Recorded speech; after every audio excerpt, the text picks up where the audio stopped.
స్వప్న, కావ్య వాళ్ళు ఇచ్చిన వార్నింగ్తో కావ్య అక్కడి నుంచి వెళ్ళిపోతూ ఉంటుంది. ఆ మాటలకి రాహుల్ ఇలా అంటూ ఉంటాడు, మీ చెల్లికి బుద్ధి లేకపోతే సరే, నీకు బుద్ధి లేదా ఏంటా?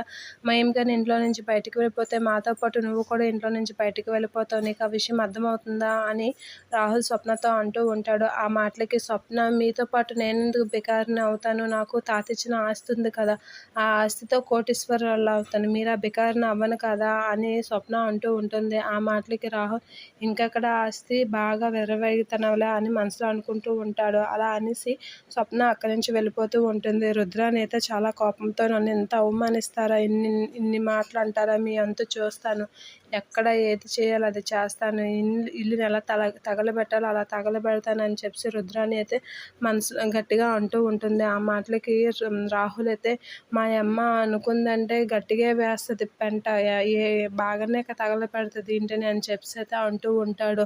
అయినా మా అమ్మకి బాగా కాలింది, అక్క చెల్లెలు బాగా పెట్టారు కదా మంట, ఇక చూసుకోండి మా అమ్మ పెట్టిన అగ్గి మీద తట్టుకోండి అని చెప్పి అయితే అనుకుంటూ ఉంటాడు. ఇక రుద్రాని అయితే అనామికకి లేవనెత్తుతూ ఉంటుంది.